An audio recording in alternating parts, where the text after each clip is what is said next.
what do you think you're seeing inside that laser? Or what are you seeing, first of all? Like, what does it look like? And what do you think it is? Okay, so first of all, you see kind of like in the movie, The Matrix, you see Japanese katakana characters mixed up with some, I guess, what looks like Hebrew letters with some regular numbers. Hebrew letters. Again, all of these are approximations. Okay. They're not any of these things. The closest things it looks like. Okay, I see what you're is saying. Japanese and Hebrew and numbers. Something similar to that. Yeah. Are you familiar with I never know how to pronounce it. The Caret report. CARET, I think it is. No. So somebody put out. Here, I'll just show you this. Oh yeah, you can pull it up. Report, I think, or a project. What is it? Go down. No. Just do. Ask. Do you have Chat GPT here? Oh, he can pull it up. Yeah, we have it. Oh yeah. Yeah. Just ask a Carrot report. Palo Alto alien drone. It should tell you immediately what it is. Okay. Carrot. ET report. Palo Alto. Alien drone. Alien drone.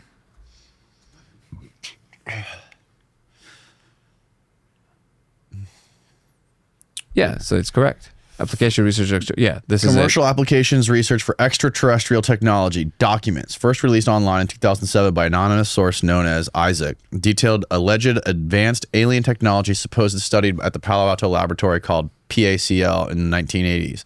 According to Isaac, the Carrot program focused on reverse engineering alien aircraft to develop civilian applications from alien technology. He provided technical illustrations, symbols, descriptions, and anti-gravity drones, quote, that claimed were based on extraterrestrial designs, with symbols allegedly functioning as a form of self-executing code embedded in the aircraft's structure.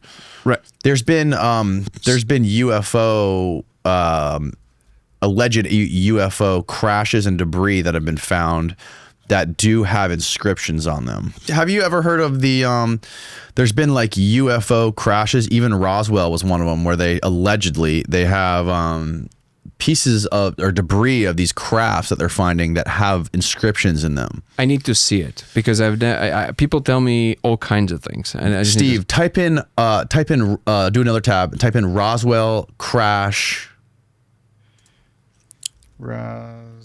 Roswell Crash. Yep. In what would you use? Symbols. Yeah, try that. Then go to images. Right. Images. Okay. Are these them? Roswell incident. This is not what I remember. Keep going. Maybe zoom out. yeah. So I've seen. Okay. these. Yeah. See where that piece of metal is right there on the bottom? Well, it is like these. Okay. So this is similar to what you're seeing? No, it looks like in what you just saw in the Carrot report. Very similar to that, if not the same. Trying to find Okay. that. If you look in the trailer in the beginning, there's a piece of paper. Do a freeze frame on the trailer. Yeah, you see the paper. Okay. Wow. So this is what you're seeing? No, this is just the mandala. Keep going it's through, made you'll out see. of. So yeah, right there on the left. See on the All left. right, I'll just so show you. we'll the- let it play the image. through. Gosh, that looks just like Stargate. Oh, wow. Pause. As soon as it came into focus, it Here, I'll just show you the image. He cut it. I have it. Right there. Oh, wow. Okay, so this is the image. Okay. Text it to me and I'll text it to Steve. He can Cool. put it on the screen. Cool. Oh, I see. You got like a symbol on the left, but then Yeah, you have like your interpretation here. I'll just exactly. I'll just show you I'll just send it to Danny right now. So the reason I mentioned this is because, to be clear, it was never substantiated if this report was real or fake. Which, Okay. by the way, if it was fake, it's one of the greatest fakes of all time. Yeah. Go But towards the end, Steve. There's more paper at the end.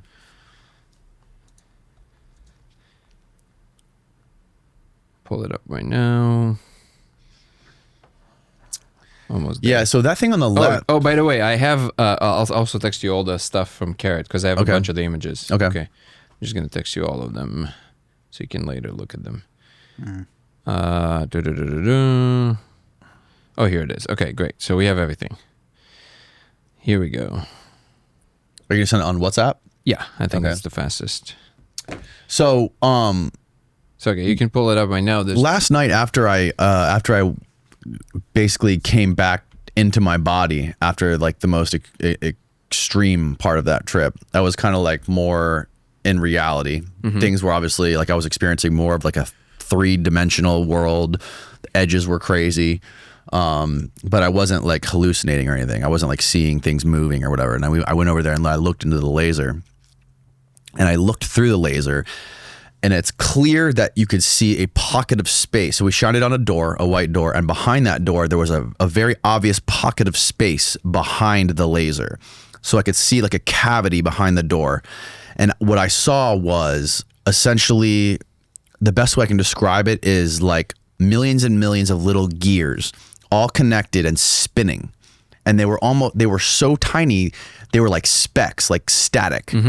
It was like a millions and millions and billions of these gears just turning and all connected to each other. Yeah. Okay, so there's a... Okay, so I do... Okay, I have to go into this because this is very important. Okay. So first of all, if you can test this to Steve so we can actually talk about it in real time. Yeah. So there's two things here. Okay. Let's just keep them in view. One is what we're talking about, like what we're seeing inside and what I think it is, which is what I'm going to say now. And then I want to talk about the beginning of what you saw, because it's important to mention all the other, to steelman the other side of the argument. Because physicists would tell you, well, listen, buddy, this is just the speckle effect, which is an effect that you can see, which is the same even without any DMT. When you look at the laser, it kind of looks like this glistening thingy, right? Yeah. And you can totally imagine how with the heaviest psychedelic known to men, it will come to life. It will be animated in some form, okay? Right. Great. So that's a powerful argument. Okay. So first of all, this is what we see according to what I'm saying, this or what everybody is seeing that's saying. Fractal patterns. You kind of see these like these mandalas. And then when you look closer, they're made out of these Japanese-looking things, which is actually, when you look at the Carrot Report images, it looks almost identical to that. I don't know if the report is real even, but whatever it is, the language looks very similar. And something in the report that was very interesting, the claim there, according to this anonymous person, the person basically claims that he worked in Palo Alto in this lab on these recovered alien drone that had these symbols on them. Okay. And then he talks about so if you look at the map, you see these maps, second from the left, right there. If you arrange them in the right map, like this, for example, can you punch in on that? It will create some kind of a function. You see how it's fractal-like, and it goes into like all these functionalities. So if you know what to do, you know what they are, and you know what they represent, you literally can code a physical material to do something. So specifically, for example, you have a craft that can create anti-gravity. I'm just pulling it out of my ass right now, but let's say it can create anti-gravity with the right amount of magnetic field around it. Let's say, okay? It wouldn't be able to do it without the right arrangement of the symbols of the map, like this on it. Only when you put this on, it goes, okay, now I'm doing this thing. You see what I mean? So the code is so sophisticated that when it's designed, when the environment that it's designed to operate in recognizes these symbols to be in it, it instantiates the function automatically without you needing to put it in some kind of the hierarchy of everything we do in computers. So like right now you would have to put something on the screen, you code something in, it goes through all the levels, through the compilers, into the logic gates that executes a function, and then there's an output. And these outputs you receive back as either a calculation, an image, whatever it is, right? Yeah. That's how computers work at the moment. Yep. So you don't have to do any of that.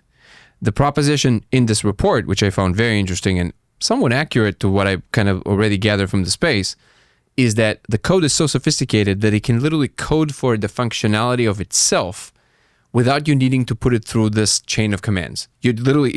The environment knows that it needs to do that when this code is present. So you can write with a Sharpie the right arrangement of these characters on a certain surface. That surface will now know it is functioning differently than what it does usually. Does that make sense? I mean, what you're saying makes sense. Yeah, I don't. So I wanted to mention this, okay? Because I found this very relevant to how the code can potentially be coding for everything. Because what you see in the laser is very similar to this. So it would make sense that if the entirety of space-time is this environment that is designed to receive this code, if you put this code in the right arrangement, you can do anything with space-time. You just need to understand what it is. You need to know the Rosetta Stone. You need to know how to code. Okay. Does that make more sense? Yeah. Okay. Okay. So now all of that is like out there in the clouds, crazy propositions. Okay. Okay. Now let's bring it back to the second question well, not question, but the thing you said. What you saw was these rotating little things. And like I said, it is absolutely a strong case to make, which is like, yeah, you have this like stochastic pattern, just repeating pattern, and it's somewhat glistening. So you already have some kind of a illusion of a movement, because when you move your head around the projection of a laser, it already looks kind of like something is moving. And now you're on this very powerful psychedelic, so of course it's going to look like it's doing something, right? The thing there is that, and this is hard to communicate unless you've seen it yourself, but it's the specificity coupled with its complexity. So it's highly specific, and everybody sees the same thing, and it's highly complex, and everybody sees the same thing. The coupling of these two qualities. So if you would just have, for example, something highly specific, but that specific thing would not arrange itself into more complex patterns.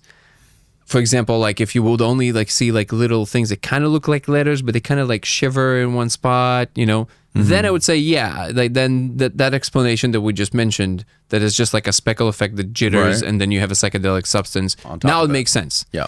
But because it creates also extremely coherent structures that are much larger, even without you moving your head or doing anything else, and everybody sees that, exactly the same thing, now you have a slightly different relationship to it. Okay.